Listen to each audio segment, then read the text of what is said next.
Clairsentient is that you have the ability to feel with your body, this Right. guidance, this inner guide. And you can call that your inner compass, your gut instinct, that, you can feel it in your gut, right? That Mhm. gut check we talked about. Everybody can feel, you just start developing it more, and everybody's different. Some people can feel a tingling on the top of their head, or, the hairs on the back of their neck, or their arms, everybody is different. I Mhm. think a lot of people, and I was happy to get emails from people over many years to find out where are they getting stuck. And a lot of them felt like they weren't being listened to, that they weren't connecting and being responded to, because they're like, well, I'm not seeing them. I'm not hearing them. And I keep asking for help, and I'm not even getting any kind of a visual or anything. And it needs to be clear. Not everybody is clairvoyant where you see. Not everybody is clairaudient where you hear. Very few people have those abilities.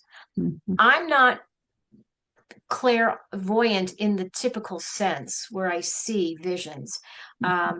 Some people they're really afraid to use it, because sometimes it's run down through many different, the lineage genetically, and they have been taught to turn that off because of what happened to uncle whatever, Mhm. and it's scary. As I realized when I had a vision, I had someone appear the other day, and I'm like, oh, I could see where they would be afraid of this when it happens during the night when you're asleep. But most Mhm. people don't have that. Very few people do. And so if you are clairvoyant, and I'm curious to see if there are any in the group here that can see or hear, you can ask them, thank you for helping me be comfortable with this, and do it really easy and not scary at all. I want this to be joyful and grace filled. And so they will help you. You work together. How do you want this? You want it a little slower, a little bit, but they know what's best. Sometimes they may need to push us a little bit, but you are working together. And so you're not going to hear them typically, you're not going to see them, but everybody's a little different, but you will feel. You will feel. And that's how a lot of people, when they started working, especially with the books, they started developing their abilities. They started noticing they could feel more with their body when it was a yes.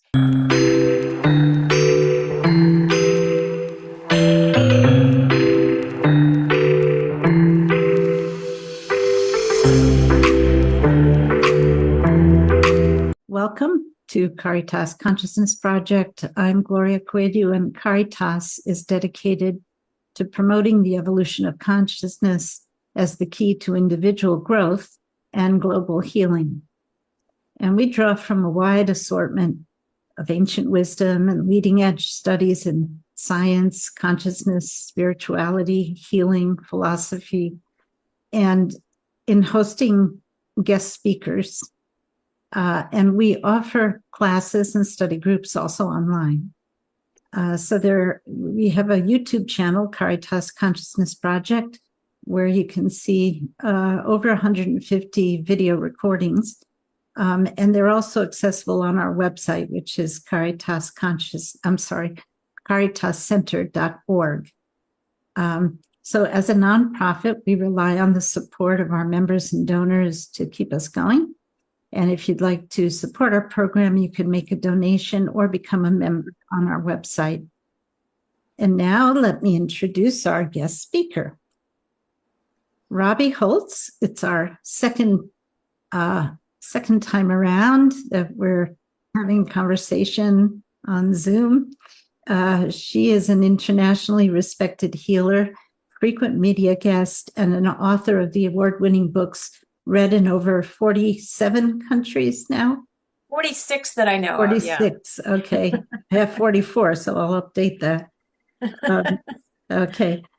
Secrets of Aboriginal Healing is one book, and Aboriginal Secrets of Awakening. Both of them are just wonderful. The Aboriginal Healing Secrets are revealed at the request of the remote Aboriginal tribespeople that Robbie and her husband both visited. Using Aboriginal healing techniques, Robbie healed herself of hepatitis C, fibromyalgia, chronic fatigue syndrome, and treatment-induced temporary brain damage. Her latest book, which I have right here, I have the others too, but they're not on my desk. Living Your Best Life with the Help of Your Guardian Angel. Robbie's website, www.holz, that's HOLZ, holzwellness, one word, .com. And welcome, Robbie. It's so good to see you again. Thank you. My pleasure to be here. So let's see. Let's start with maybe you could tell us what first awakened you to the presence of unseen guidance in your life. Was it the Aboriginal people? Was it before that? What? Well, that's a great question. My husband, just a little bit of background so that it makes sense. My husband was a physicist who really had about 6 months to live, and he went into the outback, and the Aboriginal people helped heal him to a huge degree. He went in as a quadriplegic, came out as a paraplegic, where he had feeling in his body for the first time in 7 years. And after he went into the outback and spent a little bit of time with the Aboriginal people, he was with them at the time, and they were talking and communicating to the other side of the veil, and they could see the guides and they could communicate to them very easily, and whether it was angels or spirit guides or ancestors. And there was actually an apparition there that he saw of an older deceased Aboriginal healer. That shook his world up because he was a scientist, pretty black and white, no gray. It can't exist if it can't be provable. Mm-hmm. So he came back, and that dramatically changed his life. And he became obsessed with teaching this information that they had given to him, their healing secrets, because they wanted him to take it out into the world. So then Gary came back. He was already an award-winning physicist and putting things up in space and very highly respected. He came back and got a doctorate degree in immunology and nutrition. But basically, he would work on what you would call psychoneuroimmunology, how the body is affected by the mind. And he would work with his healing angel that he became aware of when he was in the outback. And then I got to know Gary, and we ended up meeting and getting married and that whole deal. And I worked with him, helping him heal people, and watching him work, where he could look inside the body, he could communicate on a deep subconscious level. He was telepathic to animals and birds and people. And I always thought it was interesting that only the autistic people knew that he was communicating on a deep telepathic level. They had no problem communicating with him. But watching him work with these angels and guides woke me up to that world. But I didn't even bother venturing into that because I've got this phenomenal communicator right here that I can just ask away. When he passed in 2007, I did not expect that he would show up every morning. He had an energetic pattern that I was aware of. He would show up at exactly 8 o'clock every morning, except one time when he came an hour, it was in the spring. So he was an hour off. And that was the only time, but it was always exactly 8:00. And I started communicating to him from the other side. I was just grieving so heavily, and I would put his wedding ring on a chain, and I would ask questions and use it as a pendulum, and started communicating to the other side that way, just very basic, and started getting answers. And then the more I worked at that, practiced at that, I started communicating better and better with him. And then I started moving into angels and spirit guides and loved ones, and found out that we all are clairsentient. We all have these abilities. It's just a matter of, are you using and practicing that muscle? And then over time, I started we were working together, but he was on the other side of the veil assisting me. So then I would have consults with people and helping them communicate. Wherever they were in the world, we would be on the phone or the computer, and I would connect to their guides. My guides would connect to their guides. Wow. And my guides would connect to their deceased loved ones, or the dogs, or the honestly, when the dogs have passed over, when they come through, you can hardly hold the tears back. There is so much love coming through from those animals every time. So that kind of woke me up to more about using the other side. And then my works, I started getting the books out because it was asked of me, and the Aboriginal people wanted us to get this information out.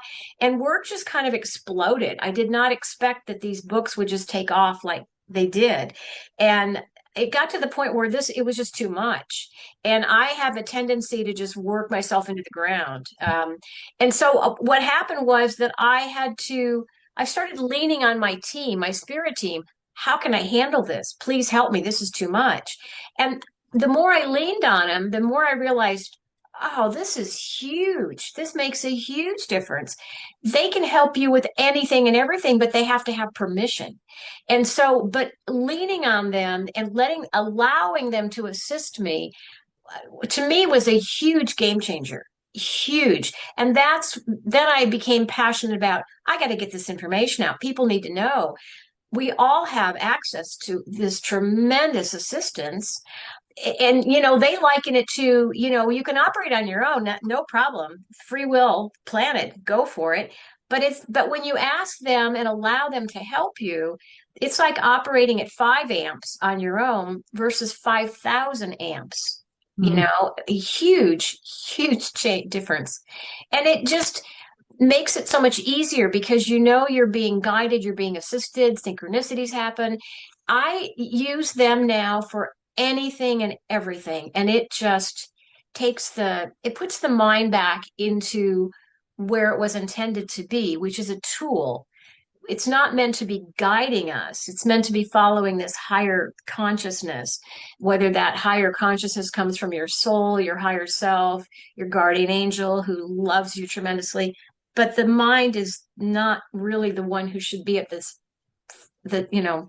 front and center, making all these decisions. Right.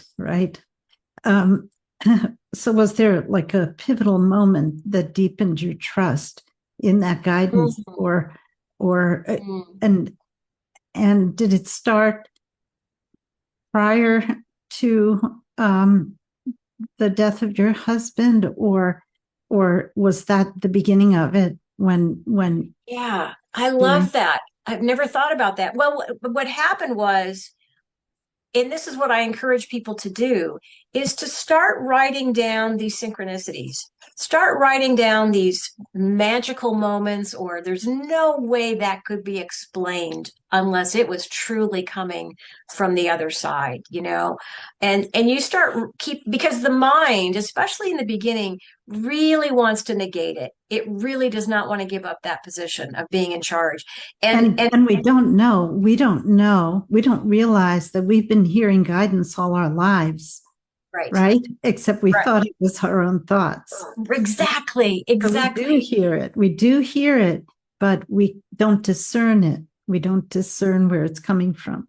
That's a good point. That's a very good point. And I think a lot of people, the more I have been going down this path, the more I realize how, that wasn't my mind that said, turn around and look just to make sure you didn't leave anything on the kitchen counter, right?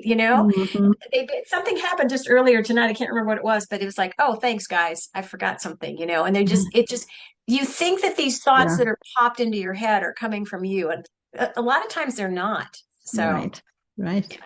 Yeah. But I started keeping track, and it's like all these things happen, like these just strange, bizarre things. Like, my sister forgot her yoga mat and had to go back home. She's never done that before. And as she did that, she noticed somebody putting up a for rent sign right next door, called. I happened to be in the area, which is crazy. It's just those little things. And I ended up getting this home right next to her apartment. Because it was supposed to be. So we got to live next to each other. It's just these little things start happening, big or little, and you start realizing I'm really being helped and guided here. Yeah. So did the work that you did with the Aboriginal wisdom, both when you were there and afterwards, how does that influence your understanding of divine support? I mean, they communicate primarily telepathically, right? So is that something that that influenced your own experience with the spirit guides? Well, they've never lost their, and I'm talking about the remote Aboriginal tribes people that have deliberately stayed very remote. And this outback is vast. You can fly a plane for 5 hours and still be over Wow. this, vast area. Mhm. But they have deliberately stayed very remote from quote unquote civilization. They have never lost their telepathic abilities. They can communicate with the water, the herbs to find out what helps with what. They have also not lost the ability to see into the other dimensions, the other side of the veil. So they easily see guides. They can see we're not alone in this room. They can Right. see the other occupants around us, and they can call and communicate to them because they spend a lot of their time not in their mind, in their head, like we do in our society, but they spend a lot of time in, whatever you want to call it, but connected to these other realms in a Dimension. higher frequency. So they can see that. And I think they woke Gary up to it. And then Gary woke me up to it. And he talks Mhm. about that in his book, Secrets of Aboriginal Healing, about, they said, well, angels have always been around. And when I started to write the books about angels, I did research and I was like, wow, angels are in every culture, every religion.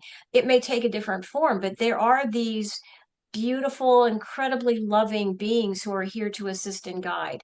And every single person has a guardian angel, whether they know it, whether they believe in it or not, they're there waiting to assist.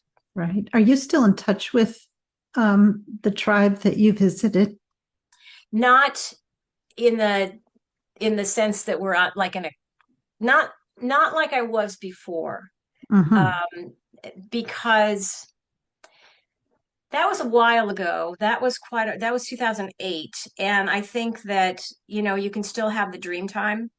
You can Mm-hmm. still communicate that in a number of ways that way. But and people constantly are emailing me asking, how do I reach the tribe? And it's like, they want to be remote. They do not want to be contacted. They've given us this information. We've put it out there. And so that should suffice what Right. people need to know from them. So. So they must have felt, or they must feel, that it's very important to get this information out, very important to the global community to know about these things, and yet not Yes. interested in, interfacing with the global community themselves. And Gloria, it was really very generous of them to give this information. Yes. It had only been done once before I understood from a man from China, but they really knew that we desperately needed it. Mm-hmm. And so they gave this information. We didn't even know we needed it, right? That's how, Mm. but they knew because I think that the ones that we were dealing with we're living in a fifth dimensional frequency, fifth dimensional existence. And Yes. I'm sure that the listeners, the people here know what that means, right? Well, we'll talk about that. It's one of the things I'm going to ask you to Okay. elaborate on is those levels of consciousness. Well, then let me just say that they were operating a much higher consciousness and that they were wanting to assist in whatever way they could. And that's why they generously gave this information out, Yeah. knowing that Gary had the credibility as a highly respected scientist and doctor. And just we would make it happen. And Yeah. we did. And so that was their thing is they knew that it could help people. I did not know the extent that it would be helping people. Very Yeah. naive about Yeah. that at the time. This book, this latest book, isn't just a collection of teachings. It's a 60-day journey, like a spiritual workbook almost, right? What led you to structure it that way, and how do you hope people will use it? Well, when I was working on the third book is Angels in Waiting. I don't want to be, I'm just showing this as it. It's Angels in Mm-hmm. Waiting. reach out to your guardian angels and spirit guides. When I was doing this, this was more of a lot of the stories of, and they're true, of people that we were helping, that were coming to us for healing from all over the world. And fascinating. I mean, some of these stories are fascinating, but I wanted to put together a more condensed version that was not quite so mainstream. And Mm. because this was published on, with a fabulous publisher, but it was also going out into the mainstream. And my guide said, I love how they do this. They give me an assignment that I don't see coming. And then they're like, we'd like you to, if you would, it's up to you. We'd like you to kind of do a workbook for this Angels in Waiting book. And they said, it'll come together very quickly. It won't take you that long. And they were actually right. It did. Because what the angels, the one that we just, Living Your Best Life is, it's a 60-day guidebook. I mean, you can do it in however many days you want, but it's like I took all this information and condensed it down for people who come to me from all over that want to know what's the next step. I know I get my mind gets in the way. I know I want to connect better. It's like they already know a lot of this stuff, but they don't know the how to. So I wanted to create this how to, so that, okay, here's a list of how you are lowering all the different ways you could be lowering your frequency, whether it's food, music, reading, whatever. This is what the guides are telling me. Here's a list of how to raise it. Here's how to really, just 10 steps on how to really work more closely with your guides. It's just step by step, so that, because I was doing consults with people all the time from all over, and I got to the point where, okay, I need to stop repeating this and put it in written form so that it's accessible to anybody, because I can't be doing this forever and it's just getting overwhelming. So I put it in information that it's accessible to anybody. And the guides were the ones that directed. So there's not just information, there's energy in these books. Oh, and yeah. it's been really interesting hearing from people about how they see the energy and feel it. And I had a woman in Canada tell me that they bought the book, and she put the receipt in it and handed it to her husband while she got something out of her purse. And she said, I noticed his hands had energy on them, and the receipt had energy on it. And that's when she knew, okay, something's going on here. I didn't know that, but you get enough of those, you start to realize there's more to it. And when I was writing these books, I have to say, there was so much energy coming through me. I was the vehicle. They were telling me what to write. I felt like I needed to duct tape myself to the chair just to sit up, because it was kind of getting to be overwhelming sometimes. So I felt like I was just going to fall off. But now I know why. I didn't realize at the time what was going on. I sound so naive the more I talk about this. Well, I didn't have 60 days to read it, so I read it through. Okay. In a much shorter span of time.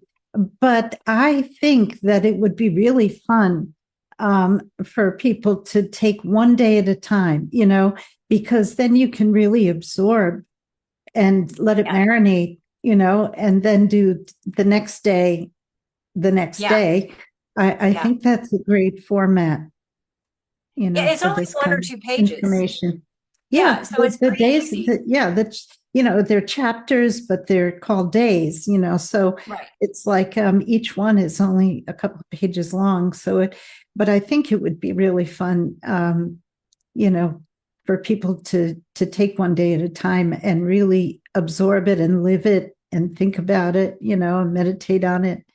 And then integrate it and really take 60 days to do it.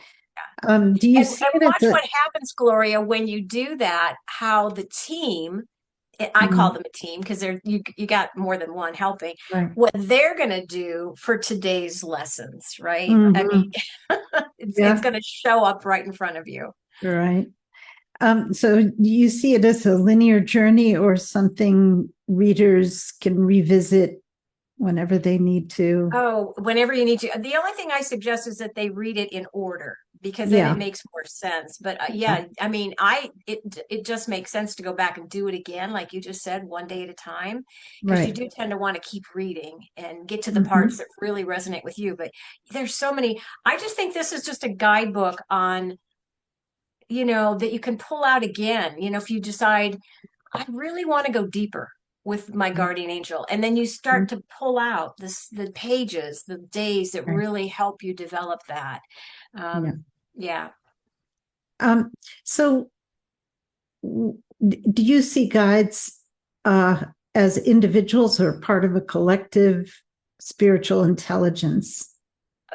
Well, I mean, it's it's a collective. I mean, the angels are a collective, but um, we can individualize just like we are, right? We humans, Hmm. we are collective, we're a oneness, but we do have this individuation. And it's the Hmm. same thing with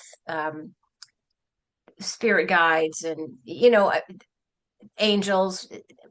They're It's interesting. Some people feel that their angels, their guardian angels, are male or female, but they're really androgynous. But they may have more feminine qualities, more masculine qualities, depending on what that person needs. Or that some people understand that it's a collective. It's a collective energetically, but other Hmm. people may feel that it's just angels in this category. And the Aboriginals talk about that, how we tend to want to categorize things. It makes it easier for us to understand and to deal with. So, but it's very, but what I did want to clarify, or they wanted clarified, is the difference between guardian angels versus spirit guides versus, ascended masters, and how some have never ever had human lives where others have. So and just make that distinction so that people understand angels don't need to. I mean, they can briefly incarnate, but they don't need to go through this earth school, so to speak. Not at their level of consciousness, but Their level.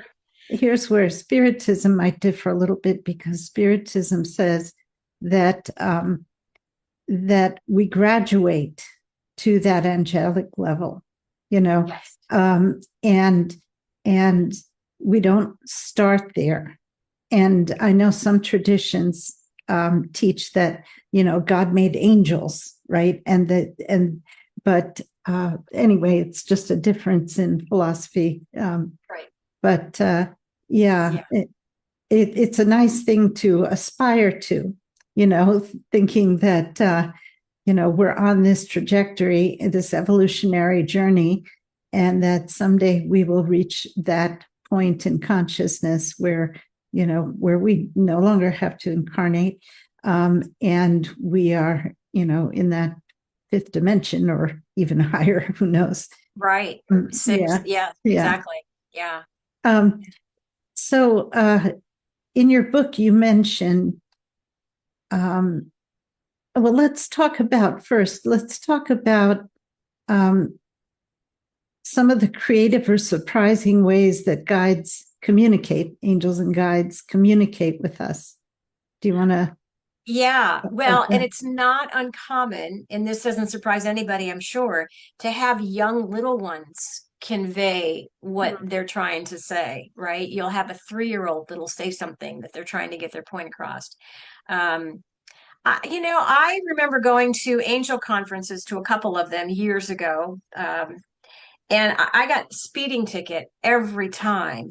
And it's like, if you don't understand the message the third time then you're not really paying attention. They were trying to get me to slow down, not just in my car, but and they were such obscure roads. It's like there's no way there should have been a cop here with a, but so they will have many, many ways of conveying it. They can, in fact, this they can take the form of an influence, everything from a hummingbird and a dragonfly to what comes out of they can, a 6-year-old's mouth, or manipulate Pandora when I've got my music playing and the right song comes on, it's Gary's song or the lyrics, it's exactly what you need to hear. And they're very good at popping thoughts into your head. Now, Mhm. there's free will, and we're dealing with benevolent beings here who love us more than we can possibly imagine. But when you have asked for their help, they will find what works for you.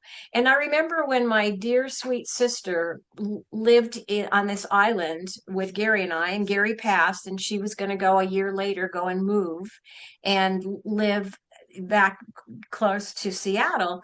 And as I was trailing her moving van that she was in, an eagle just swoops down Mm. and follows her moving van off the island. And I thought, wow, what a send off.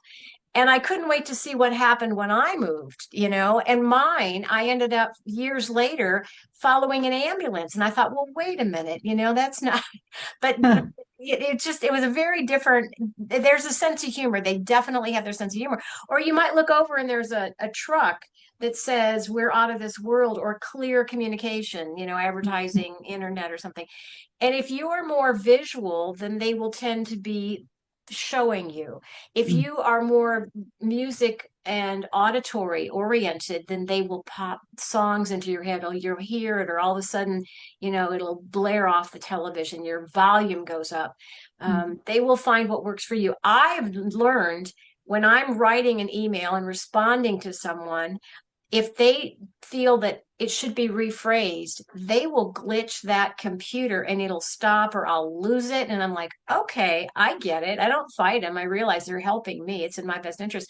I know that I needed to shift the direction of that email. There's just it's just constant, Gloria, as you know, it's constant. We're missing so much. And Mm.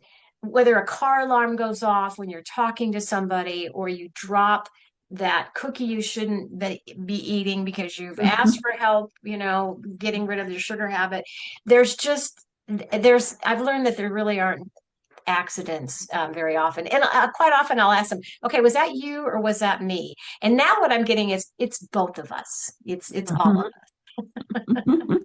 That's funny. Huh. Yeah. Yeah, and also dreams. Do you want to talk about that? Yeah, dreams Mm. are another one. Yeah, especially when Gary passed, I would get a lot of vivid dreams. Vivid dreams are different in that you remember them. And most dreams you don't remember when you wake up, but the vivid dreams are clear messages from the other side.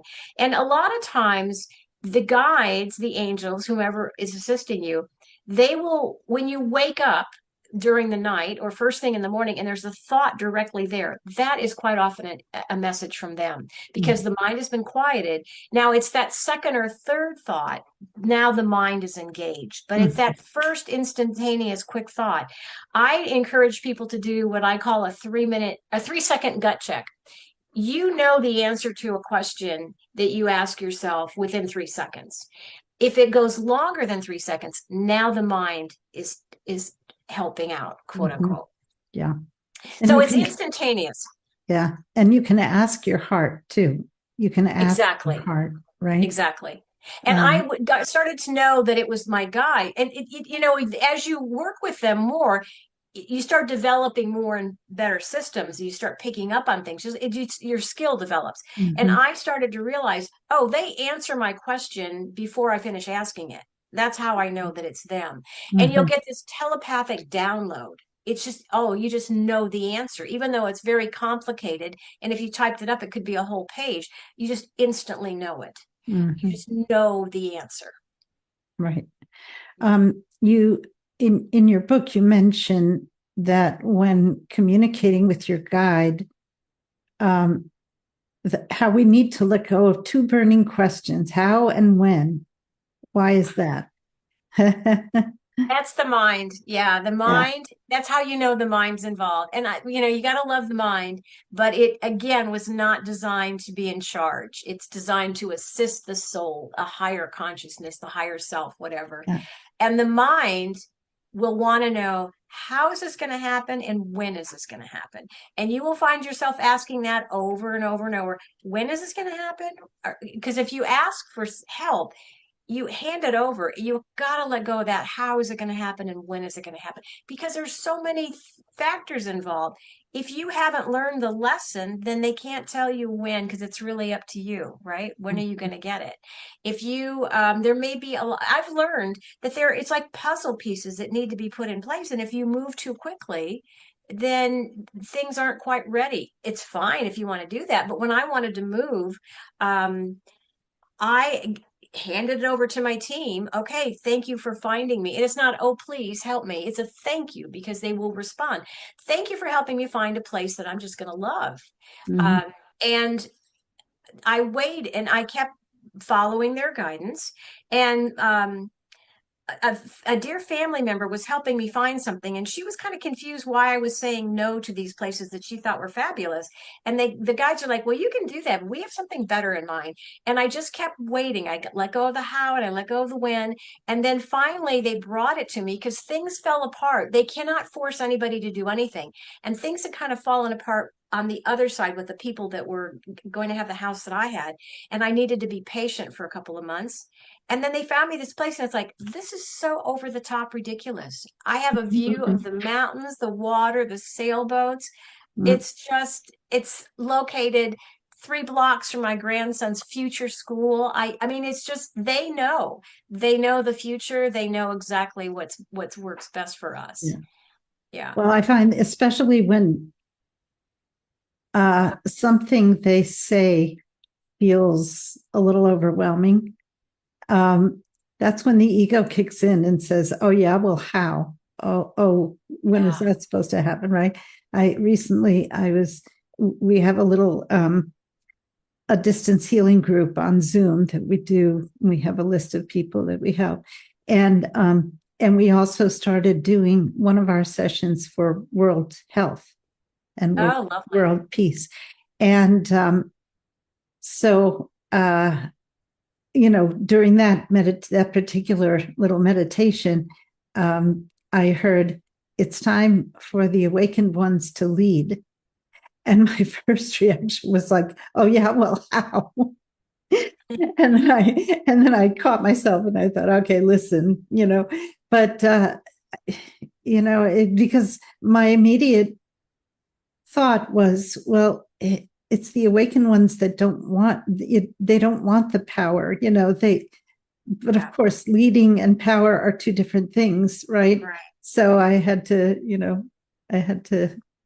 calm myself down and and realize you're not doing it alone. Of course, if you let them assist you, they will guide you and help you. Right. And it occurred to me that a lot of the gatherings that are taking place are very peaceful, and they must be filled with some awakened ones, to be that peaceful and joyful. Exactly. So we'll see. Yeah. So you say everyone is clairsentient. Yes. But most people don't know they are. So give us a few pointers on how to develop the awareness of our I'm glad you asked that, because there's a lot of confusion about that.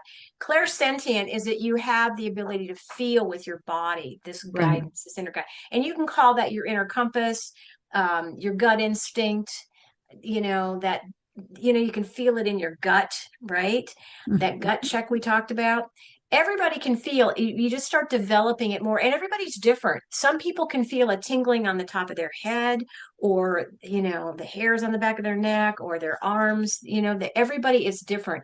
I think a lot of people, and I was happy to get emails from people over many years to find out where are they getting stuck. And a lot of them felt like they weren't being listened to, that they weren't connecting and being responded to, because they're like, well, I'm not seeing them, I'm not hearing them, and I keep asking for help, and I'm not even getting any kind of a visual or anything. And it needs to be clear, not everybody is clairvoyant where you see, not everybody is clairaudient where you hear. Very few people have those abilities. I'm not clairvoyant in the typical sense where I see visions.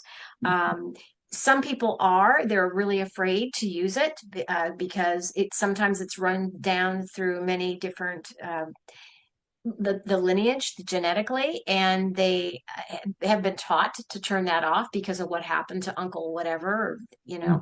and it's scary. As I realized when I had a vision, I had someone appear the other day, and I'm like, oh, I could see why they would be afraid of this when it happens during the night when you're asleep. But most Mhm. people don't have that. Very few people do. And so if you are clairvoyant, and I'm curious to see if there are any in the group here that can see or hear, you can ask them, thank you for helping me be comfortable with this, and do it really easy and not scary at all. I want this to be joyful and grace filled. And so they will help you. You work together. How do you want this? You want it a little slower, a little bit, but they know what's best. Sometimes they may need to push us a little bit, but you are working together. And so you're not going to hear them typically, you're not going to see them, but everybody's a little different, but you will feel. You will feel. And that's how a lot of people, when they started working, especially with the books, they started developing their abilities. They started noticing they could feel more with their body when it was a yes. Your body Mhm. becomes a pendulum. I use muscle testing a lot, Mhm.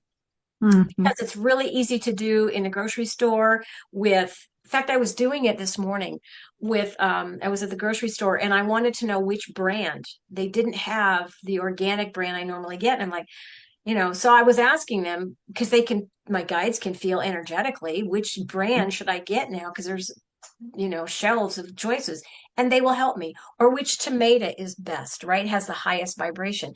They help with anything and everything. There's nothing too small, too big, too vague. It doesn't, they're happy to assist because they know the little stuff makes a difference. And you Yeah. start developing that trust and that connection. So use them for everything. And muscle testing is easy to do. It's in the books, both books. And you can do it in a grocery store, and nobody knows that you're checking out which vitamin does my body want, or how many.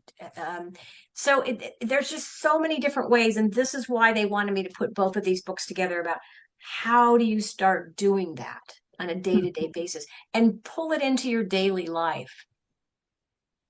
Yeah. I think one of the hardest things when we're starting to be aware of guidance is the question, was that my guide or was that my imagination? And I certainly had that in the very beginning also. And I was very skeptical of my ability to hear the guidance that I was being given.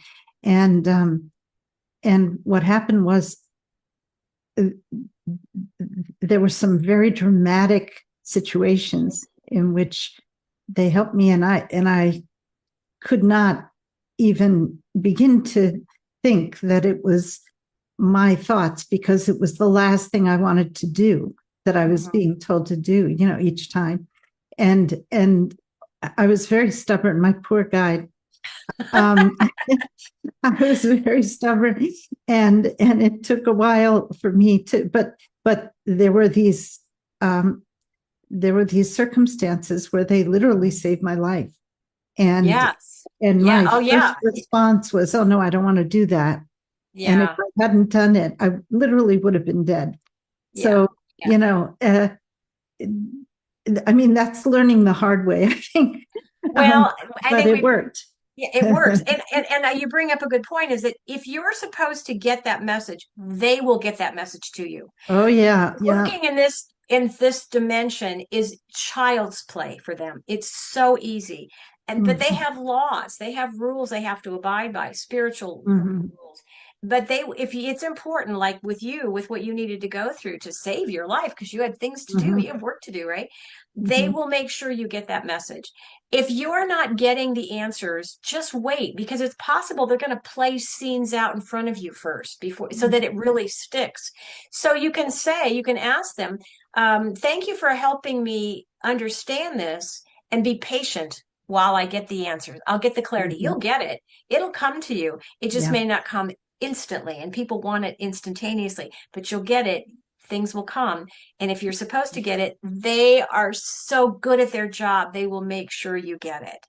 yeah. It'll happen. Well, yeah. And that's why the second time something happens where I keep getting, you really should read this book, or you really should watch this movie, or you really should not be speeding when you're going to a conference on angels, Mhm.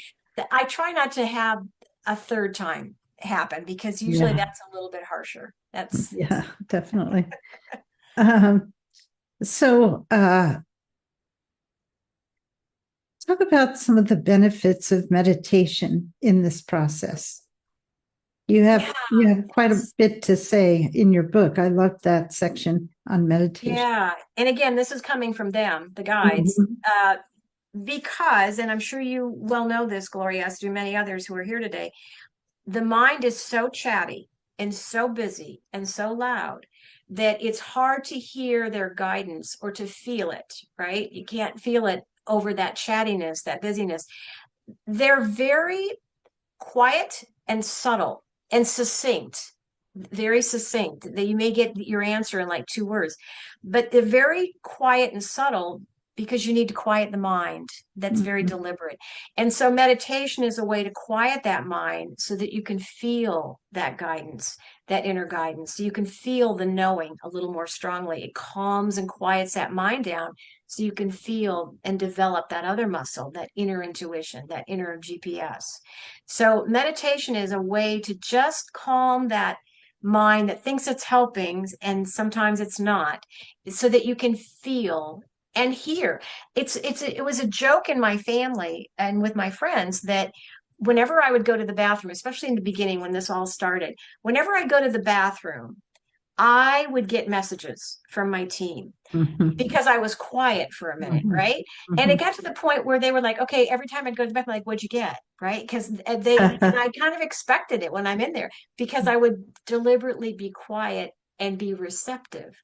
Right. So, yeah, whatever it works, whatever it takes, they will work with you. But they have our best interest at heart. And I think if people knew that they love you more than you can possibly comprehend, every single person was designed to have assistance. You have this guardian angel with you 24/7, never leaves your side. You never outgrow them. They don't become impatient. They don't have judgment, but they're here to assist. But because it's a free will planet, they have rules they have to abide by. They can't just step in and intervene unless it's to protect us from something that our soul does not intend, to protect us from harm or death or something, or an experience that our soul does not want us to go through.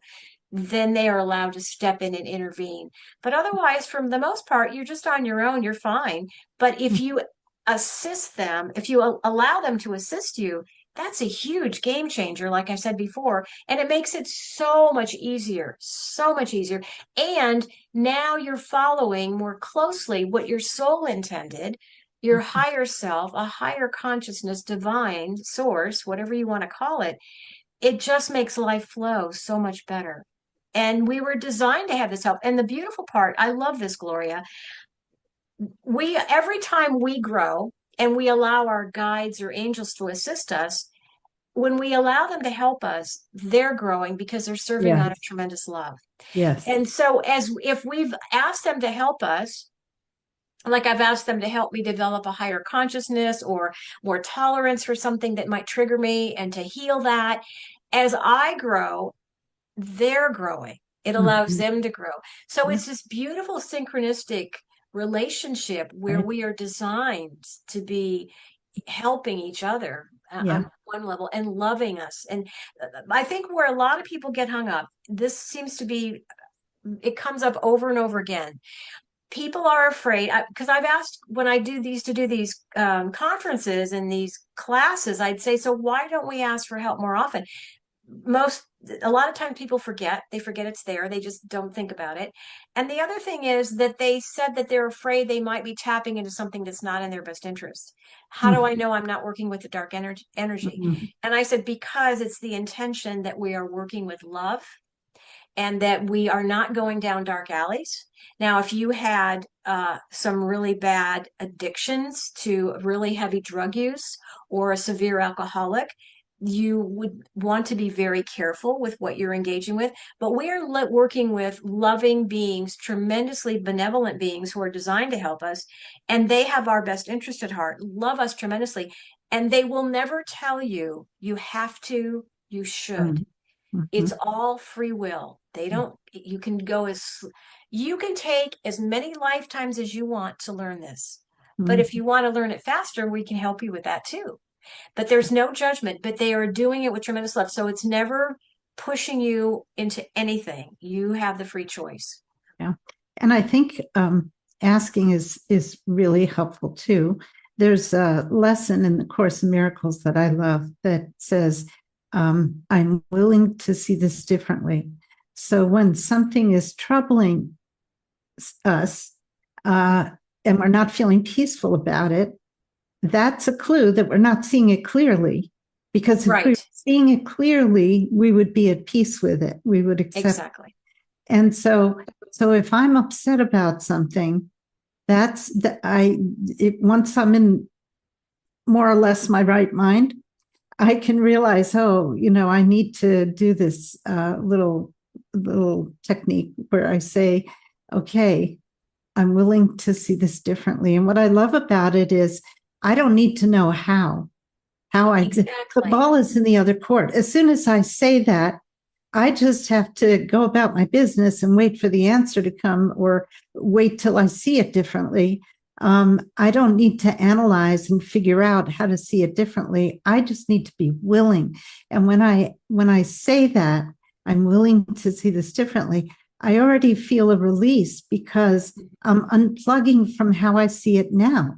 By Right. asking the question and invoking the guidance, I'm unplugging from how I see it now. And that's a release right there, So, And it allows them to energetically shift you and yeah. download energies of forgiveness or acceptance or whatever and release this. So you'll find, like you just described, that you don't need to know how to do it. You get rid of the how and the why and the when, right?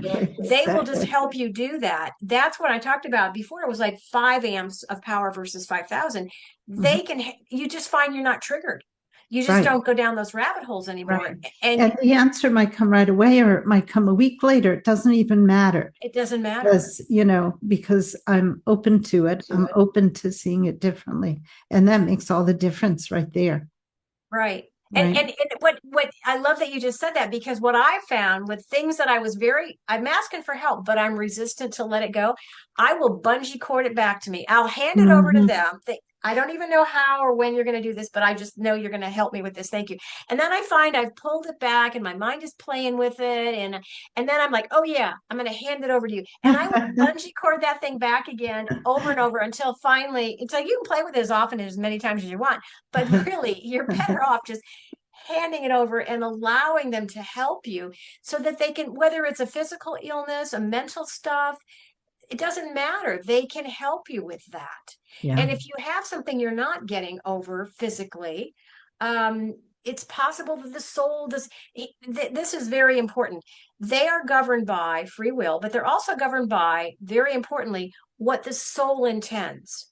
And so if the soul does not intend for you to heal something 100%, then the guardian angels or guides are not allowed to do that. But they might be able to help you find acceptance or find comfort or whatever, or they might be able to help you heal it partially, whatever. But quite often the soul wants you to heal.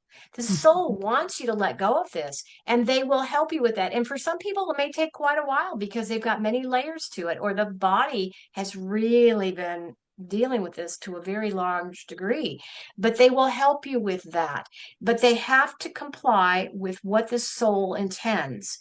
And so if you really want to win the lottery, but the soul doesn't intend for that to happen, it's not what you signed up for, you can ask your team to help you all day long, every day, but they won't do it because they have to comply with what the soul wants. And I loved when I was doing consultations with people and I would check in with their team and there's like, oh yeah, the soul's on board with this. I'm like, yes, that means they can heal this. They have permission to help them with this. So that's very important. But the soul wants you to be happy. The soul's not going to ask you to do something and then do it in a very unhealthy way. That's not the way that works. It's done with love.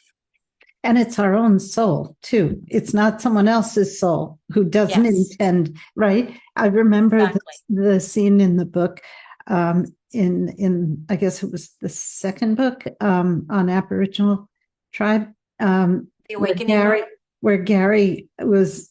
You were in a restaurant and with Oh yeah. other people, and someone said something to the effect of, "Aren't you sick of being in that wheelchair?" or something like that, and he said, "This is the best thing that ever happened to me," you know, Yeah. because it completely shifted his life, you Yeah. know, from a very materialistically, scientific materialism kind of approach to everything, and to a completely spiritual approach. Not that the two are, mutually exclusive by any means. And right now there's quite a convergence happening, but it was a wonderful shift for him. It Right. enabled him. Yeah, he was this globe-trotting physicist Yeah. and just busy, busy, busy. And then it forced him, the wheelchair, and what happened to him forced him to sit and meditate and Mm-hmm. connect to the other side, where he would talk for hours with his angel, Julie.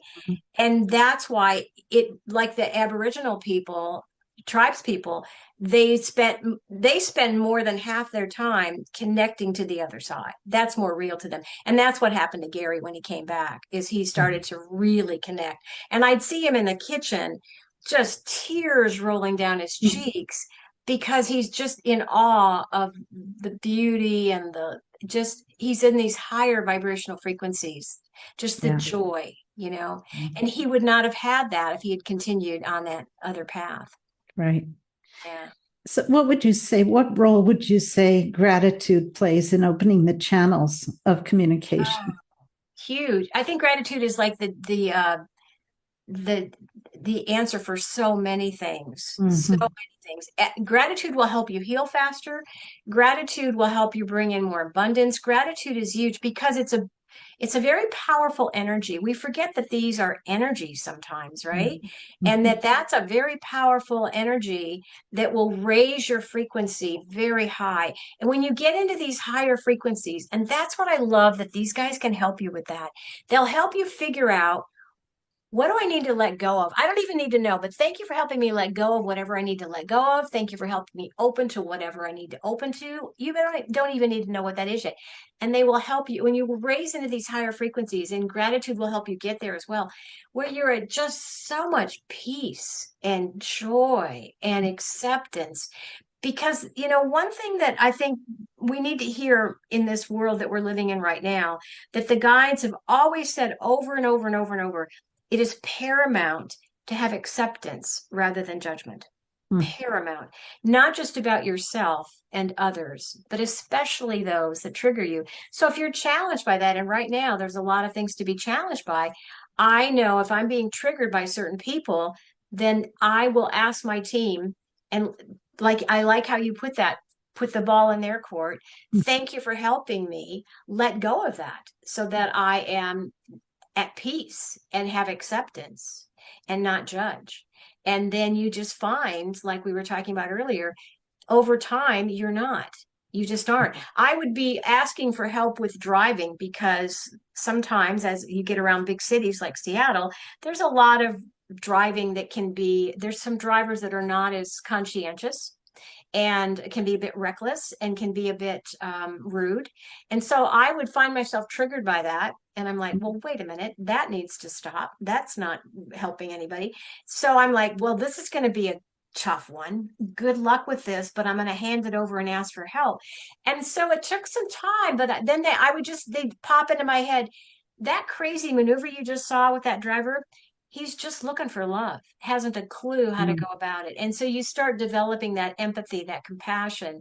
And they're like, so now I've shifted my thinking to, how can I have a kinder journey to where I'm going? How can I release things more quickly to where I'm going today? Realizing it's not about how quickly I got there, or it's about, can I be kinder? Right. And what I tend to do is I tend to give them the benefit of the doubt, thinking, well, maybe there's an emergency. They're trying to get to a hospital. Who knows, and probably half the time it's not that, but I'd rather think that. Right. Because the mind needs to let go. Right. Easier. Exactly. Right. Um, so I love your definition of who we are as a fractal of the divine source. I just love that phrase, a fractal of the divine source, because we are. Yeah. That's exactly Yeah. what we are, and it's just a great way to think about it. I love that. I love, Yeah, that they put it to it's not you're not a drop in the ocean, you are the ocean in in a it. single drop. Yeah, Yeah, beautiful. huge. Yeah, Yeah. so great. Um, so, uh, have you ever struggled to interpret the messages that, like a message that you receive where, Yes.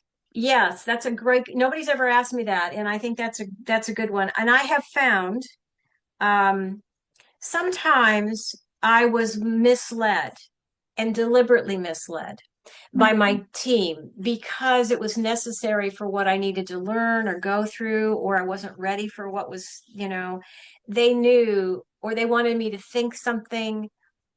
And I remember being really angry with them. It hasn't happened often, but I remember yelling at them about something.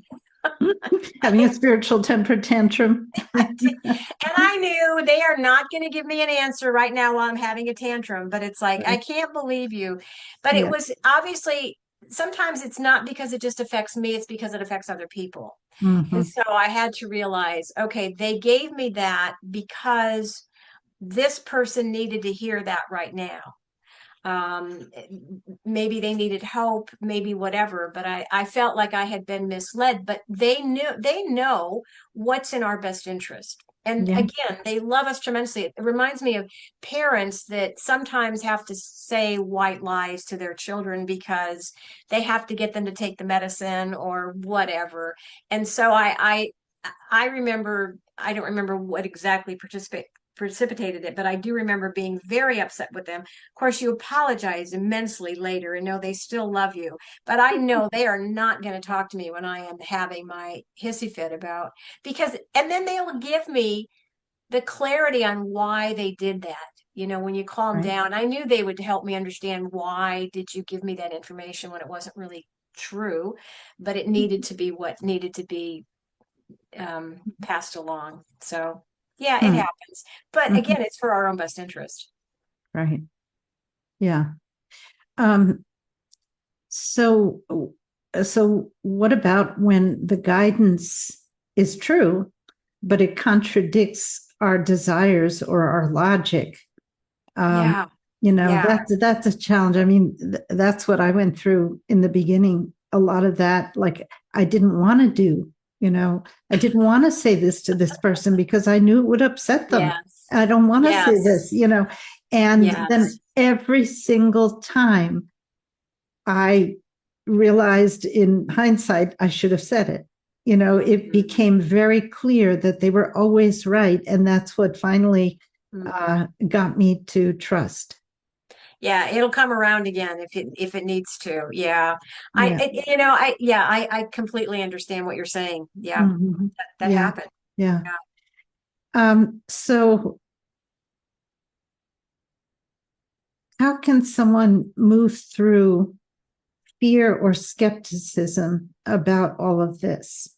So many people are, you mentioned it earlier, sometimes someone will be clairvoyant or have a clairvoyant experience and they respond in fear, which is natural, if Mhm. you're not used to these things. Um, I said fear or skepticism, but they're two very different things. So let's take fear. So Yeah. what do you advise if someone is afraid of what they're seeing or what they're hearing or what they're feeling? Yeah. And this is where I would say lean on them, lean on your team. You've got sometimes past loved ones, deceased loved ones who are helping, not just guardian angels. Sometimes you might have spirit guides who are here deliberately to help with something, um, depending on what it is. Anything and everything I hand over to them. If you have fears, I say, thank you for helping me release this. Mhm. And you don't have to know the how and the why, and I'm sorry, the how and the when. They will just help you do that. They might play it out in front of you. And this is a lot of times where family members come in, where you see it played out to an extreme with other family members, sometimes parents. You're like, oh, I see what that looks like. And I want to let go of that fear because they're maybe taking it farther and you can see where this is going to end up. So that you can ask them, the team, thank you for helping me. And it's important to focus on what you want, not what you don't want. So they don't say, thank you for helping me heal this disease. They would say, thank you for helping me develop a healthy body. That's where we want to put our focus and our energy. And you wouldn't put your focus and energy on the fear. You would say the opposite of that. Thank you for helping me be at peace with whatever is happening with my family or Mhm. my loved ones. Thank you for helping me find the job that is perfect for me, that provides an income that I enjoy, people enjoy working with me, no matter how many jobs or how few jobs are available. Or the same thing with housing. That's just conditioning. And you realize you work together as a team. And even though there may be hundreds of people that apply for that job, if that's supposed to be your job, again, they won't force anybody to do anything, um, including the other people, manipulate the other people. But if that's supposed to be your job and that person doesn't hire you, they will find another job for you. So Mhm. you just let go and just know I'm in good hands. I'm not doing this alone. My mind's not trying to figure it out. I'm following the guidance. Mhm. And that's the key, is to learn when your mind is taken this front and center, that's where the fear comes in. And that's where you hand it over. Thank you for helping me let go of that. Thank you for helping Right. me be at peace. Thank you for helping me just be in. I love to ask them, thank you for helping me find joy and wonder in the simplest things. What a beautiful thing to ask for.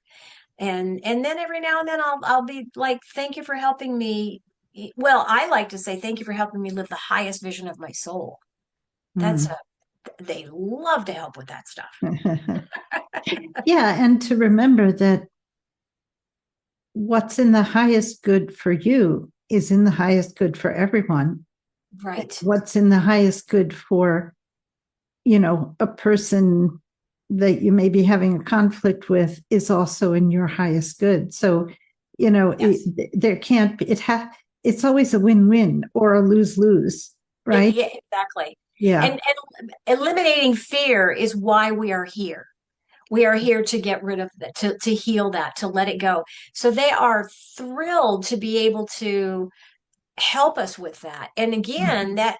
that amps of power that they can, they download high levels of compassion or whatever it is to help you get there. They don't just show you the guidance, they help you get there. They will take, I liken it to putting them behind the steering wheel, right? Just, you can tell when your mind, kind of sneaks over and gets behind the wheel again, trying to control things because it doesn't want to go down this road. And maybe you need to go down this road to Right. finally let go of those fears or whatever. But they can take you where you want to go so much easier and better. And you're going to love where they take you. Mhm. Yeah.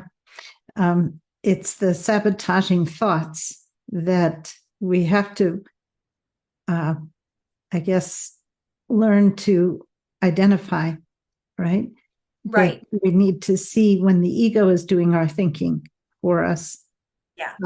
and, go back to the heart, go back to our guides and say, well, this isn't making me comfortable. So it's not, Right. it's not right. And a lot of people know that their minds are sabotaging. They know that, but they don't know how to get over it. That's Yeah. very common. And that was another reason we made sure to address that in the books. Yeah. Uh, in fact, I was doing counseling for many, many years, and I took what are the biggest issues people have, with love, relationships, careers, family, whatever, and took finances and wrote the answers to that. And so it's about whatever it is you're here to overcome and heal and move beyond and release, let them help you do that. It is so much easier when you allow their assistance. Mhm. And you don't need to know how. And so people say, well, I know that my mind is sabotaging and I can't seem to. Well, you don't need to know how to heal it. You don't need to know how to fix it. Hand it over. Let them help you with that. Right. Maybe all these different things and pieces they have to put together. And so you may want it to be, well, I'm not there yet. Well, there may be more pieces yet. You may Mhm. want the corner pieces to those puzzle, but you may need the inner pieces first or some other ones first, but you'll get there. Mhm. You'll get there. And don't believe everything you think. Yeah, exactly. Yeah. But they Um, love to help us let go of the negativity and the fears and stuff. They love that. yeah, That's really what they're here to help us with. And it's what we're here to do as well. yeah. Um, so do you think these unseen helpers are trying to reach us collectively, especially in times like these, as well as individually? Let's talk about Absolutely. We that. have never, ever had this level of assistance before. Mhm. Never had this level of assistance. This quadrant of the galaxy is just not only teeming with observers, but just the help is just off the charts. So again, I remember they had me go to this. You were talking about this earlier. You're like, I can't believe they want me to do this. I just don't feel capable of it. They wanted me to fly to this. I was invited to speak at this conference up in Canada. And it was a lot of people who were doing amazing things. They were running refugee camps all over the world. They were dealing with, they were working with the UN on women's programs. These were the leaders from around the world coming at this event and speaking. And I was invited, and I thought, well, I don't know how that happened. But of course, what they wanted was me to go there to this conference and speak about using assistance from the other side, because these people were doing tremendous things, but they were trying to do by themselves. And they Yeah. wanted them to be reminded, you have so much help, so much help. Put us to work, allow us to help. So I get there, and one of the guys there said, they're asking this audience of 100, what would you guys like to learn this week? And one guy raised his hand. He's like, I'd like to learn how to work with angels. And I'm like, geez Louise, Great. That's great. I'm your gal. And that's when I realized. And it was, and because those people that came to that class needed to, they were doing amazing things, but they needed to learn you can be so much more empowered if you become a team player, a Mhm. team player. And that's what I think a lot of the people here.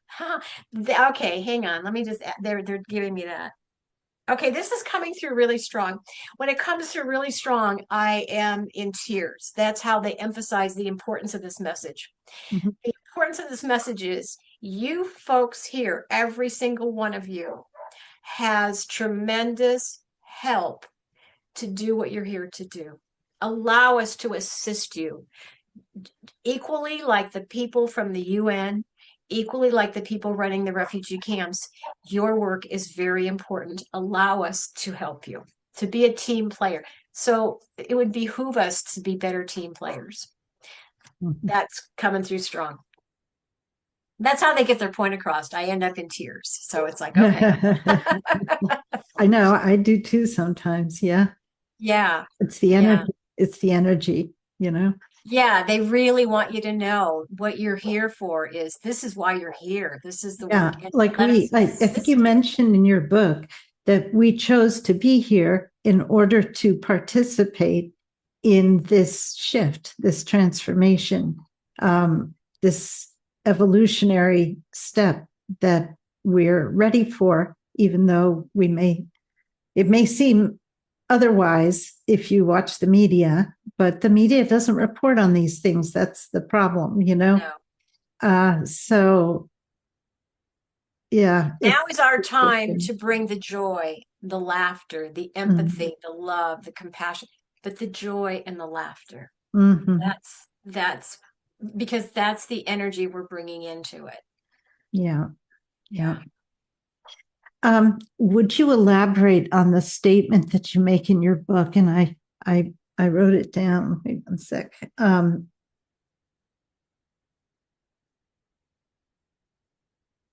You have FYI, nuclear bombing is not going to happen. Benevolent beings will continue to stop all nuclear attacks. They will not allow the Earth and surrounding planets to be destroyed. Mhm. This is not the first time I've read that. And the other Yeah. sources have been also, with, um, receiving guidance Yeah. about this. But I'd like to just underline it. Yes, they have helped many times stop nuclear disasters from happening. Mhm. Um, Now, Fukushima needed to happen because it needed to teach us what was going on with that. But this planet is so extraordinary and so diverse and so beautiful. They will not allow it to be destroyed. But when we have nuclear uh, activity on the planet, it affects more than this planet. It affects the Right, cosmos, and they will not allow that to happen. They will right, not. So right, anytime, I mean, this, bravado about the nuclear stuff, it's just not going to happen. They will not. And people who have worked with the nuclear weapons will tell you that it has been shut down many times, many yes, times. So it's not, they will not allow this beautiful planet to be destroyed, and they will not allow our little sandbox to be throwing sand out into the cosmos, or however you want to describe it. They have decided, Mother Earth has chosen to move into a higher dimension, as we talked about, from the third to the fourth to the fifth. She wants to be a fifth dimensional dimension and no longer serve third dimension. And that's fine. Those who are still choosing to stay in third dimension will be elsewhere, but it will no longer be serviced on this planet. And so we are here, as I'm sure everyone knows, to help shift it into that fifth. And that's why it's so important to realize it's what's happening. It's not comfortable, but we are birthing a new planet, a new human. And so we are here to hold the space of peace, to hold the vision of a planet in harmony and balance. That's what we're here doing. And the tipping point is not have to be that high. It doesn't have to be 51%. It's much lower than that. oh And we're yeah. doing very well.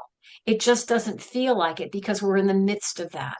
And there has to be much raising, so to speak, RAZING, to Mm, build up what needs to happen. So these things are quite deliberate.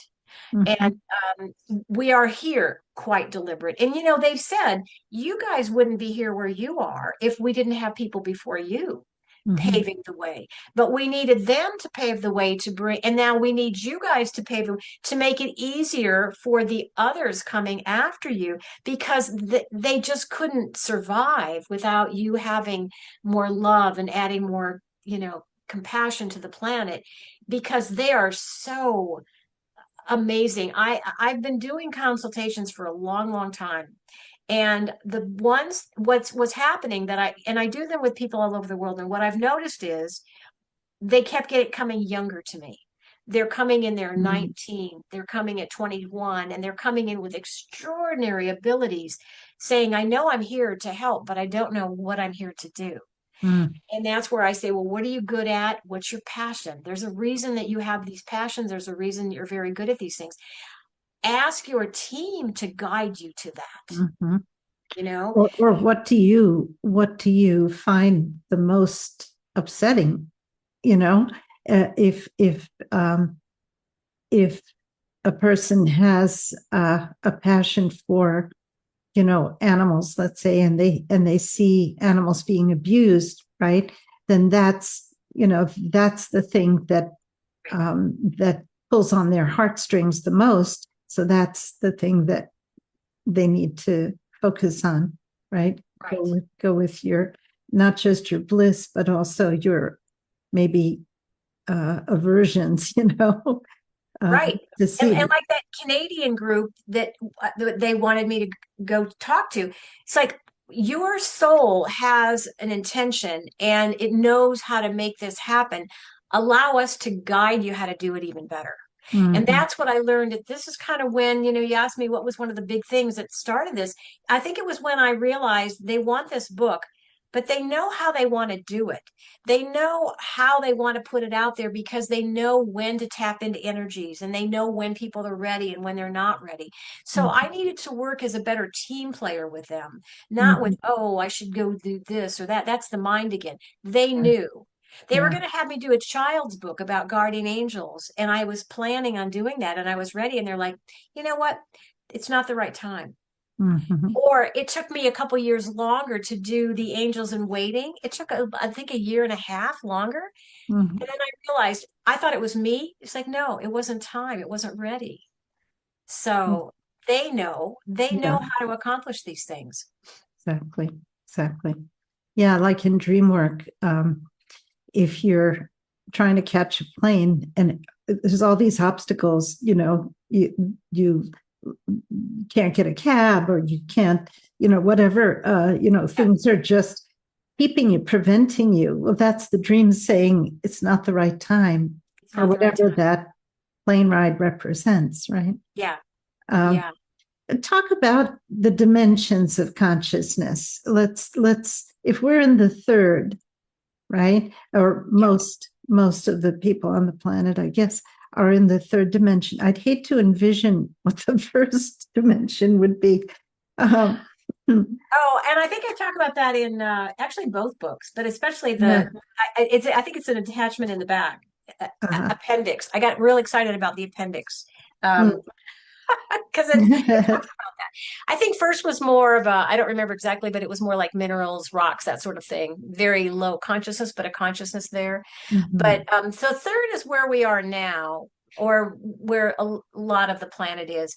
Very heavy, dense, lower frequency, lower vibration, and no judgment there. That's just what it is. It Mhm. tends to have a lot of fear, depression, negativity, judgment, self-absorbed, greed, that sort of thing. Fourth, and we touch into fourth now and then, when you're in just such joy, immense gratitude, that's touching into fourth.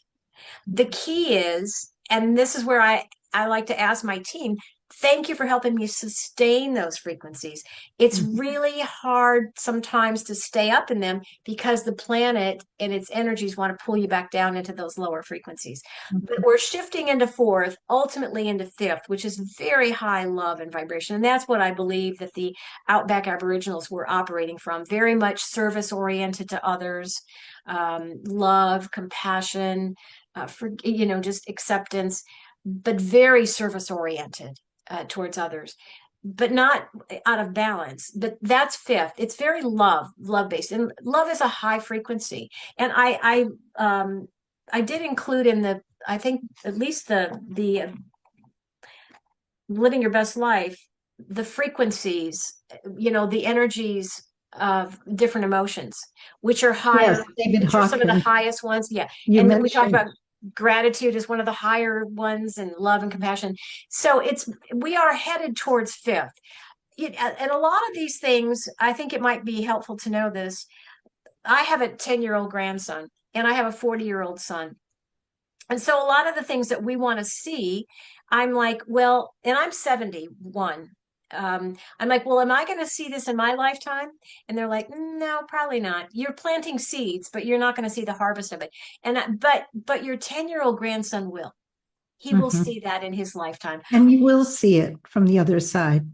You That's will see true. it, That's right? true. We But on won't the be here planet for it. here in a Yeah, physical form. So it's yeah. nice to know that it's happening, and it's happening very quickly. And that Mhm. some of those things my 40-year-old son will experience in his physical body.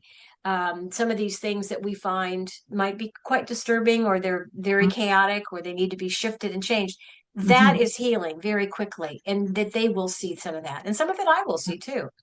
Yeah. Yeah. What do your guides say about climate change? Do they have?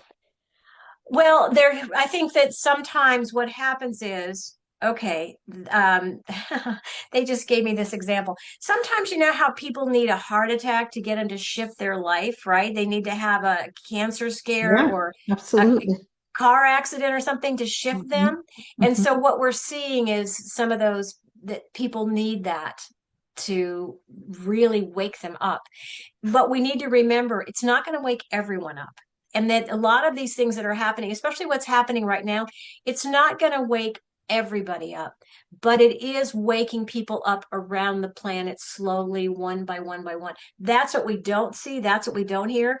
But I have so much excitement and tremendous hope about the future because it's happening. We just don't see it. People are waking up. And as we create that the energetics for that, right? That's what we have to remember. What kind of energetics am I bringing to this? It makes it easier for others to do the same.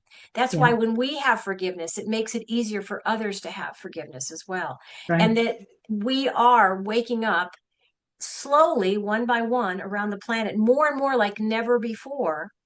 And that there are young ones being, and I don't want to place it all on the young ones, but they are being born who will know how to deal with these things to help repair the planet. Mhm. Mother Earth is never going to die. She's No, Mother Earth fine. will be fine. Yeah, but It's but humanity. they'll be able to help heal the oceans. They'll be able to help Uh-huh. heal. That technology is there waiting for when we're ready for it. And there are some coming in now that are actually actively working on that. It's just Mm. a matter of it being suppressed, but I think that's just a matter of time too. Yeah, there's a wonderful quote that you have that I also um, saved here by Veronica Entwistle. Things are not getting worse, they are getting uncovered. We must hold each other tight and continue to pull back the veil. Yeah, I love that. I I love do that. too. That's Yeah. great. Yeah. Yeah. They're not getting worse, they're getting uncovered, and astrologically, that's what they say Pluto does. Pluto uncovers the whatever needs redeeming, whatever in our collective experience, our society, our culture needs redeeming. It'll bring it up to the surface. And then everyone says, oh, how terrible these things are happening. Well, they've been happening right along, but we never saw them before. And so now we can do something about them because we Right. see them, right? Right. It's uncomfortable to have this awareness, but we needed to have that awareness. And that's one of the Right. Aboriginal healing steps is you have to have an awareness of what you've been creating because you can't change it if you're not aware of it. Yeah, Yeah. exactly. Animals often show up in our lives with kind of uncanny timing, right? You Mhm. touched on this earlier, uh, how they can be messengers from the other side, or that our guides will use animals or place them, at specific moments where it means something to us to see them. It's a synchronicity to see a particular, like a butterfly. If Right. someone we lost, love butterflies, and then we see the butterfly when we're thinking about them, that kind of thing. Yeah. Right. They're like the loved ones. When Gary passed, the moment he passed, a hummingbird that we had been observing also passed at the same time. Oh, wow. Not that bird or that butterfly, but they are, they can send a message through that. And I've had a Exactly. number of people talk Exactly. about that. When my sister was trying to decide whether to uh, rent this place, this beautiful apartment, she's like, "Well, I don't think it's going to be mine because there's a couple other people that want it that are ahead of me on the list. I don't think I'm even going to bother putting in a deposit." And all of a sudden, a hummingbird just flew right inches from her face, and it's like, and just hovered there, and then it flew off, and she's like, okay, I get it. I'm supposed to apply for this place. And she did get it. The others fell away. So it's like that was clearly a message that if you Yeah. don't, because that hummingbird also signified Gary to her, and she knew Gary very well. So yeah, Mm, it can be used. It's just okay. another sign. It's another, and Yeah. if you're very tuned into nature, maybe they will use that because it Yeah. works for you. You pay attention to that. Yeah, I think Yeah. so. And sometimes we come across very unexpectedly an animal that we don't normally see, Yeah. and and then just like in dream work, we can ask, Mhm. how do I see this animal? What does it mean to me? What is it symbolizing? Yeah. And Yeah, understand. and we put books in there of references for numbers. Numbers are another one, and also Right. for animals and for yeah. There's some references that we put in there. I know that numbers were ones that I see. I have a clock that would shine numbers up on the ceiling, and I'd wake up and it would be 33333, and I'm like, Uh-huh. okay, so I'd write it down and then I'd go look it up in the morning. And if I remember right, because it comes up quite often, it's like, you are surrounded by master beings who love you dearly. It's something like that. But it's like, okay. Uh-huh. Yeah. Yeah, it's interesting. Okay, well, let's open it up and see if the members of our audience have any questions. Gloria, this is Sharon. Yes. I Hi, have one. Sharon. Hi. Okay. Yeah, hi, Hi. Robbie. Hi. My first question is pretty simple, probably for you, is do you suggest that we read like some of your prior books before we read the book that you all have been discussing tonight, or do you think it's okay to just dive into the most recent book? I'd dive right into it. Okay. And let me ask the team which one for you, okay? Because I mean, I might as well ask them, right? Oh, okay. I'm not trying, trust me, I make like a couple dollars off these books. This is Yeah. not, this is about helping people. They're suggesting that you read Angels in Waiting Okay. first. Mhm. And then if you feel moved after that, then maybe the second one, kind of the more comprehensive one. But they think that, let me just ask them if it's the energy or it's the stories. It's the information in that one. Okay. How Yeah, I fun. haven't It's read actually that a one. really interesting book. I think it's fascinating. How many books have you written so far? 4. Four. Kind of Okay, 5. so that's the only one I haven't read. 5. Yeah, 5? 5. Well, What's the 5 fifth? was one we wrote about for the pandemic. That they wanted it to put out for the pandemic to help people. But then we kind of shifted it and edited it and changed it into the last one. Oh, I see. Into Okay. living your Mhm. best life. Yeah. Okay. So But that the Angels in Waiting is the only one I haven't read. oh well, I will send you a something. Oh, well, that's Angels very in sweet. Waiting is how to reach out to your guardian angels and spirit guides. This was when I was doing a lot of consultations over the years with people, and that's where I started to realize, okay, where are people getting hung up? Where do they tend to have the most problems? And so we came up with, I think, the 5 basic areas, and giving and these are not, these are kind of based on people that we worked with, but we had to change names and everything, and how to move through it, whether it's finances or health or family members or whatever. So yeah. Great. Anyone else? No? I have a question. Yes, Rose. I have very little experience in dealing with my guardian angel or my guides. I mean, up until the last couple of months, when Gloria mentioned that you were going to be giving a talk, I really didn't have much interest. But I did read this book, your book on the angels in waiting. Yeah. And as I was reading the examples that you were relating about people's different experience, I wondered how you knew that this problem was for this person a learning lesson. There was one single mother whose husband left her and she was terribly devastated. And you said in the story, you said you needed to learn what it was not to be loved so that you could love. And I thought, wow, I wondered how you knew that. That's Yeah, so what would happen is when I would have a consultation, I have this team of assistants from the other side of the veil, including Gary, and who had passed over. And I have Archangel Raphael, Archangel Michael, I have Mother Mary. I have it's a team. And they're giving me information. I wouldn't know that, but they're tapping into that person's guides and assistants and their soul and getting information, because they need to know, well, if that was the soul's intention and that's why they needed to experience it, then they can relay that information to me, and they would just download it so that I just knew it. wow.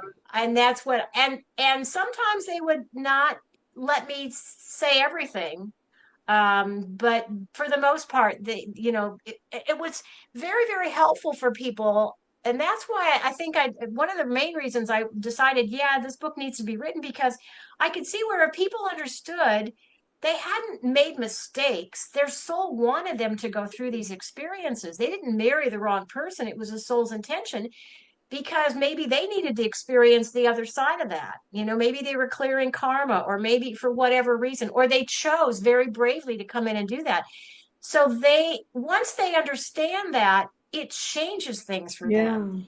Then they can forgive themselves or realize, oh, I see why my mom was that way. I see why, realizing that you can have very highly evolved souls who may choose to become alcoholics in the gutter because that's what they want to experience. How brave are we, right? And when you understand that, it shifts your perspective and it helps you heal. So my team was not just giving me information, they were also healing them. Mm. So it didn't matter where they were in the world. They were also giving them what they needed to hear, but they were also then helping them shift and lift out of that. Yeah. You could see the shift. It was really, really good. So my question is then, I wasn't going to get the book Living Your Best Life thinking I've got the stories here. But from what Gloria said, if there's a 60-day process, doing one day at a time, it sounds like it might be helpful to kind of expand my own experience. Right. The angels in waiting is the stories, and there's information about how to do it. But the other one, Living Your Best Life, that's really the workbook. But it's a fun workbook. It's only 1 or 2 pages, but it's like, okay, and I said again, they didn't want this mainstream. They said, this is more for people who are like you guys, further along, much further along. It's not like, are there angels? We're not dealing with that. It's like, okay, now that I know that, how do I work with them? Yeah. How do I develop a relationship? So that's what they wanted this other one for, was for people who are further along. And I'm not very far along, but I'm very interested. So I thank you. You're a lot farther along than you think, Rose. That's what they just said. You're farther along than you think. Yeah. Thank you so much. You're welcome. Okay. I think Sharon has another question, unless somebody else. Yeah, Sharon, you did say you had another one, right? Mm-hmm. Yeah, but only if I want to give someone else a chance to go if another question has developed.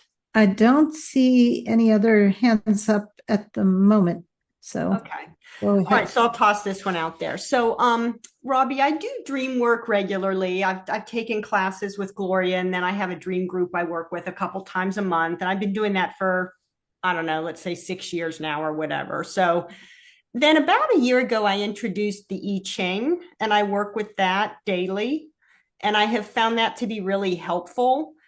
And sitting here tonight, it kind of made me realize for the first time that maybe the I Ching for me has been kind of my next step along my path, and that what you've talked about tonight is kind of hopefully kind of my next step, because the I Ching's helpful, but it can be time consuming.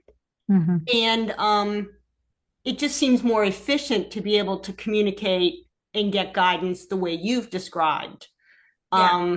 Which I guess would be, I'm not real familiar with the terminology, but the clairsentience. But the I Ching has been great. It's definitely helped me through some pretty challenging times. Right. So I guess I just kind of wanted your thoughts on how I'm viewing that, at least tonight. I may wake up tomorrow and have a different perspective on it, but right. Does it make sense to you that we kind of ease our way along in terms of learning how to? Yeah, and then sometimes you need little bits and pieces, because it makes more sense, and they're very specific about how to do it. I can ask them if you want. Okay, let me just ask them.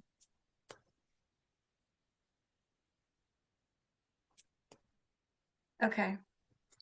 All right. Well, so what they said is that, kind of what we just mentioned, the I Ching was great for you to get that information, to have that information, but it's time now to move on to something else. Okay. So I don't know if you know what that something else is. Okay. Hang on. They do. Okay. Okay. They're telling me And you know, if you're open to it and ask them to help guide you with this, they'll show you what the next step is. And you'll learn very quickly what that is. It's so easy for them. It's so easy. I mean, really, you just laugh at the way it shows up sometimes. Yeah. But they wanted, I mean, that was important. They wanted you to gain that knowledge, but now it's time to move on. Did you have a follow-up on that, or does that make sense to you? Is that okay? Yeah, it is okay. I just think it's kind of interesting in terms of synchronicity. I finished a book recently. It was by Melinda French Gates. Yeah. Of course, is a resident, I think, still of Seattle. Yeah. And when I was reading the book, she mentioned Seattle and kind of her love for that and her friend network within the community. I just sort of got this spark of interest. It just sort of resonated for me. And then the next day, you know, I was journaling at my desk, and I look out the window, and I live in Virginia. But there's a car with a license plate frame that says Seattle, you know, Honda Seattle or whatever. And I'm like, that's interesting, you know. And then I did an I Ching reading about it, kind of asking it, like, what's going on with this Seattle thing? And I thought, well, what would be an appropriate, you know, I Ching hexagram, you know, for Seattle? So my inkling was it would be like water over earth, you know, because it rains a lot there. And that is the hexagram I got. And I'm getting that's correct. Yeah. And then you live in Seattle, I take it? Yeah, so I just feel like it's these little breadcrumbs kind of leading me along the last few months. Right. Yeah, it's just interesting. Yeah. And the synchronicity, again, there's no time, right? We've made that, created that. It's so easy for them to put those breadcrumbs in order. Yeah. I mean, it reminds me of, how do you get a movie to stop at exactly 90 minutes? You edit it. You know how to create that. It's the same thing here. Yeah. So that's why the I Ching came in, because you needed that piece, that breadcrumb. And now, if you allow them, they'll take you to what's next. Okay.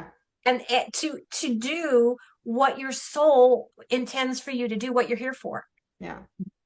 Okay. I love when we do what our soul intended. I had no idea. And if they had told me that it would be creating 5 books, I would have said, I don't think so. I don't like to write.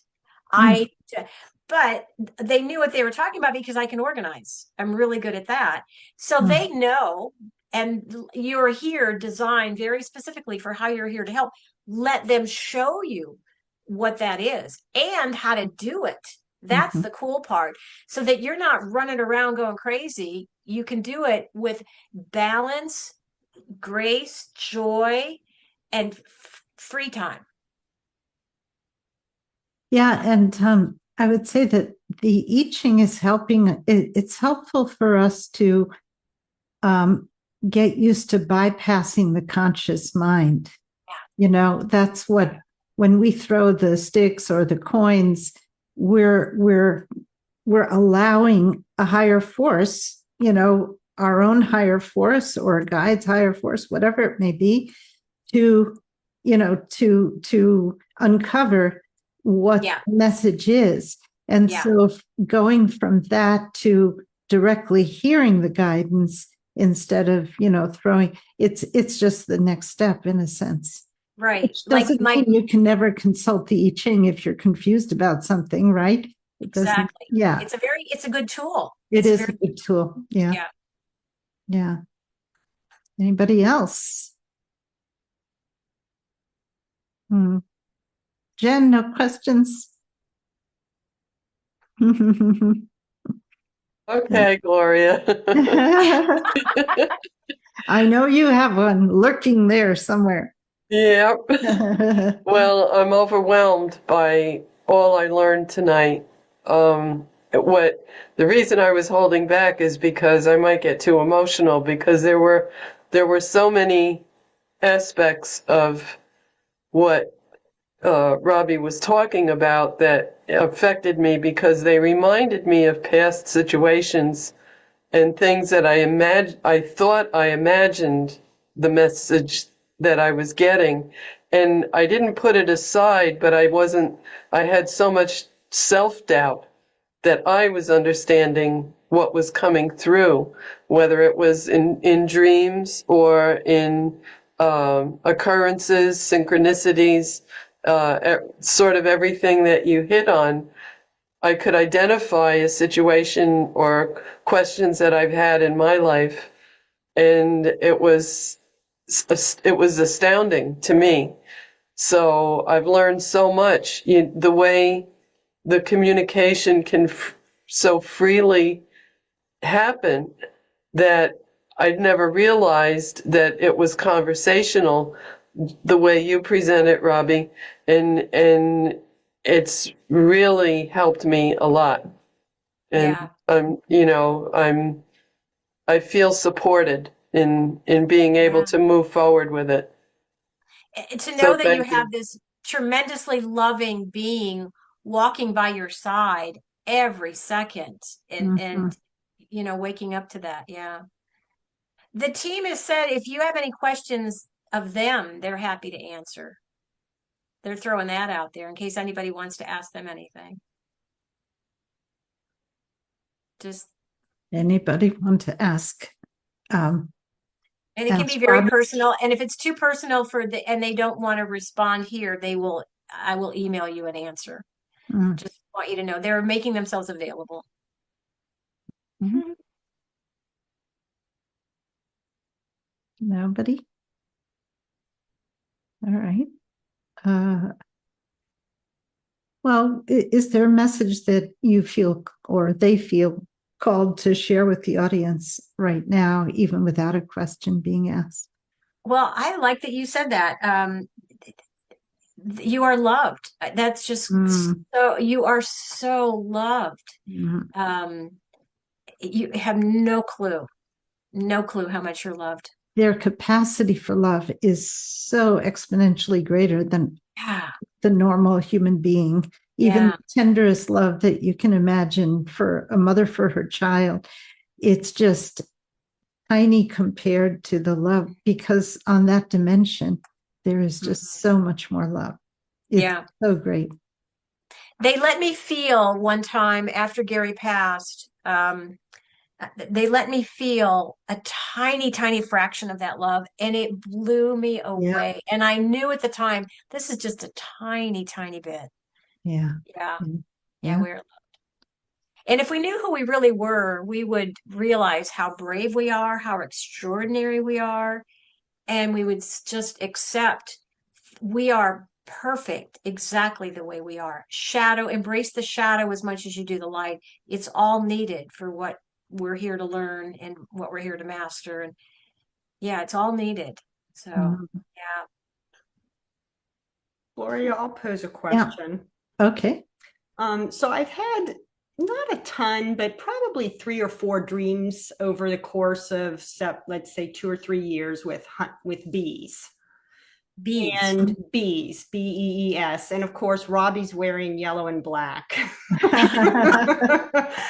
So, and I had a dream pretty recently. And then, like, just coincidentally, I was listening to a podcast the next day. And, sometimes a podcast will end and whatever's queued up in your app will start playing. A lot of them don't do that, but some of them do. And this podcast just started playing. And it was an interview with these 2 women who've written a book about bees. And they're both beekeepers, but the book's more about the spirituality of interacting with bees and being appreciative of them and the complexity and amazing things that go on in the hive. So anyway, it feels like kind of a series of breadcrumbs of kind of leading me. So I'm just curious what they have to say about. Oh gosh. I'll just share one other beautiful quote. So one of these women she said, I get the feeling, honeybees are threatened in many ways and with pesticides, and there's a lot of diseases and stuff like that. And she said, sometimes I get the feeling that, yes, we need to work to save the bees. But she said, I also get the feeling the bees are here to save us.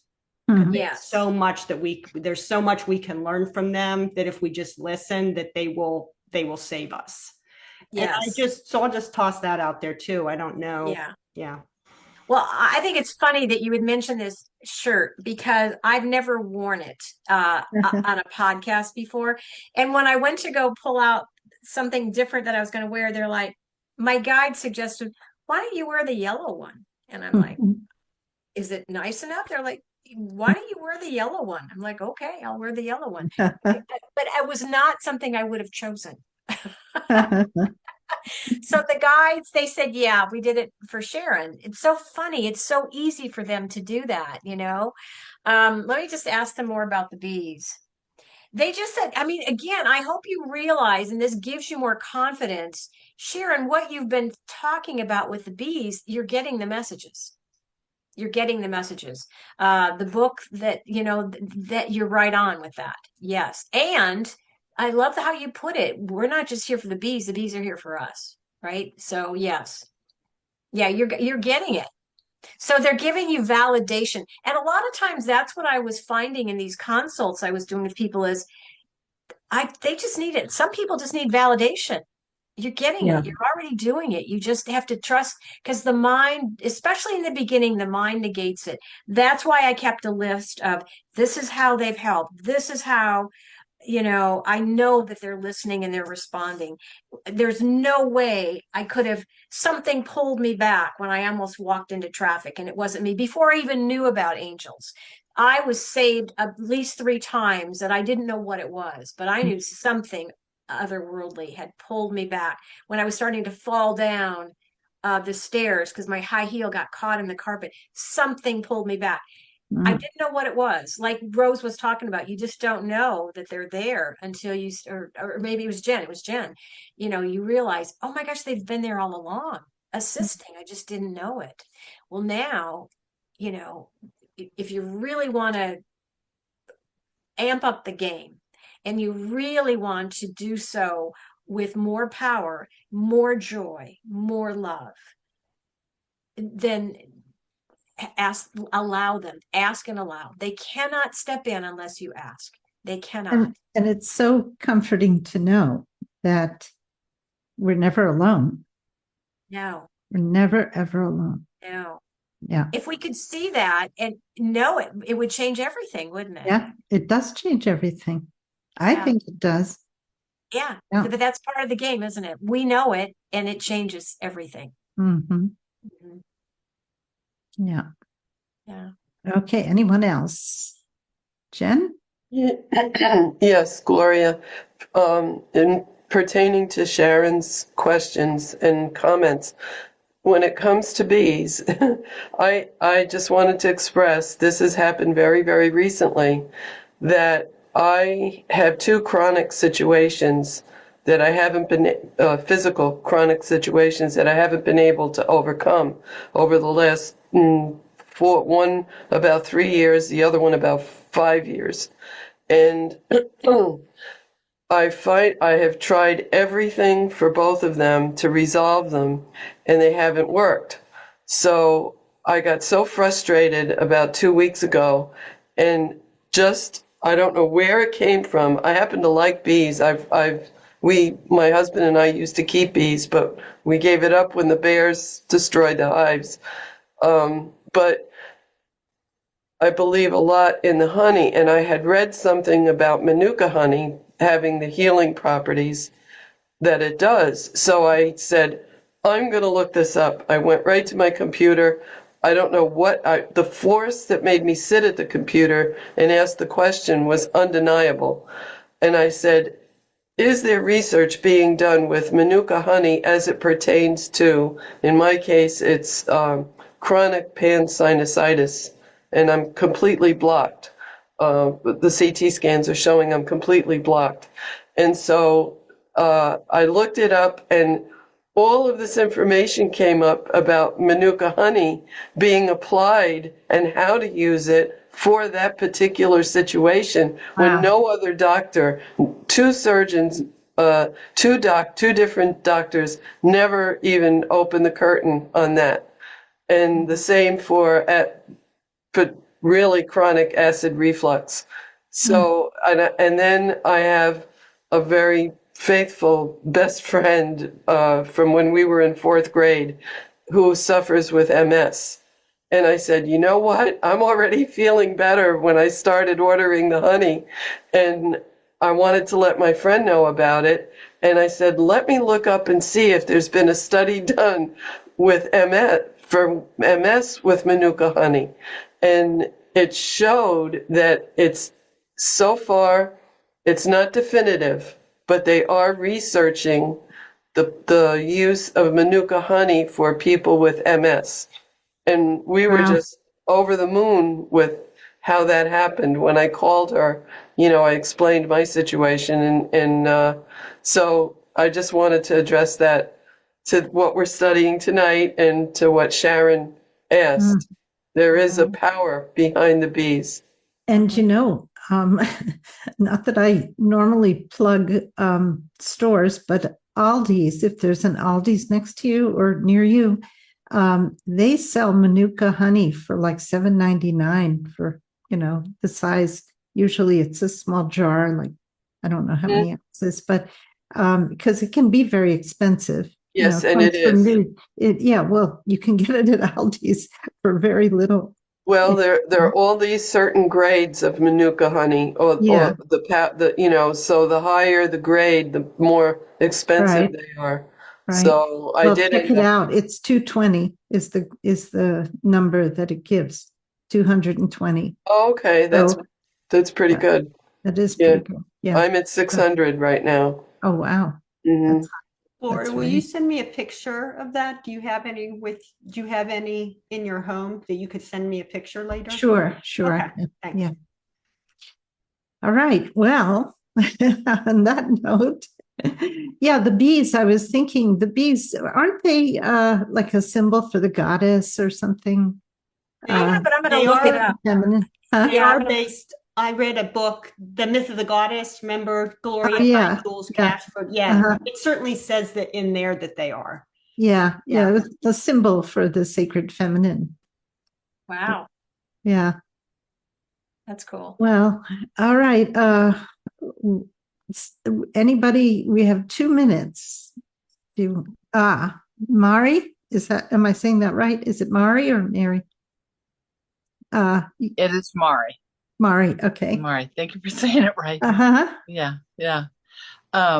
So thank you so much. I mean, this has just been wonderful. I have felt my angels, my guides around my whole life, and they have certainly guided me for sure. But yet I have this one chronic medical thing. I have asked, I have prayed, I've done really everything. Western medicine has not been helpful. And so I'm doing alternative, which I'm always happy to do alternative. And I just haven't had success. So I'm listening to, kind of how to phrase it, how to help me. And thank you for helping me. And but I'm just, they talk to me all the time. I've been hearing my guides my whole life, and my particular saint, Paramahansa Yogananda. I hear it loud and clear in my mind when I really need to hear it loud and clear, right? But for this, it's been mystifying, and it's been my whole life. And I think there's actually some ancestral component to it, because my mother is the same thing, my dad. And so but I'm not hearing the guidance I was hoping for. Okay. I'm talking to them about that. Hang on 1 second, okay? Okay. At least it'll give me a direction, right? Yeah, I think so.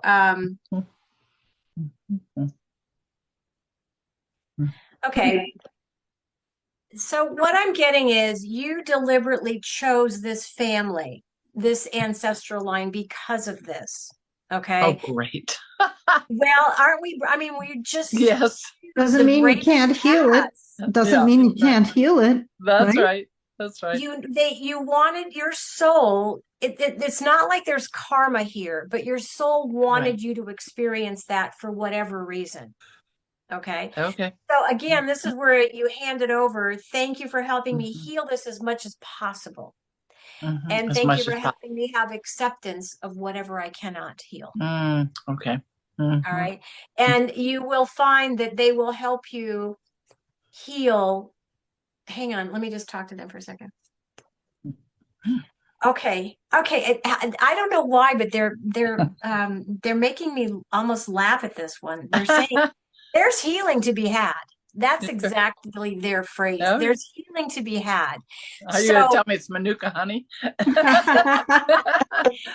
but You what can I'm always getting research is, that. yeah, Right. I know. I mean, I don't know. I researched it, but and I love how you were guided to look that up, and then it was there, right? That's not an accident.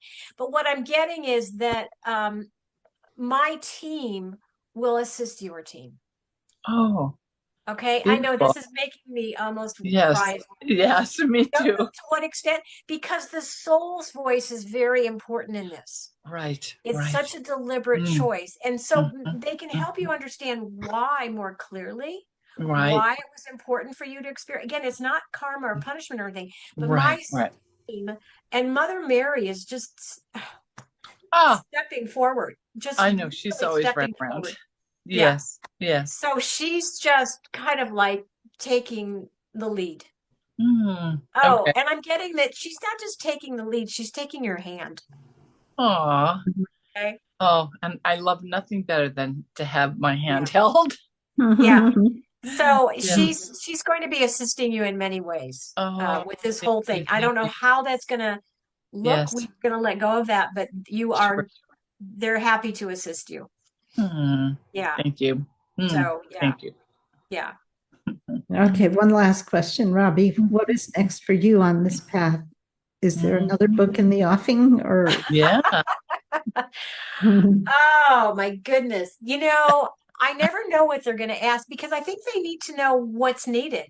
Mm. All right. So I've just kind of stayed open to, if they ask me, then they know I'm capable, or they're going to give me whatever assistance.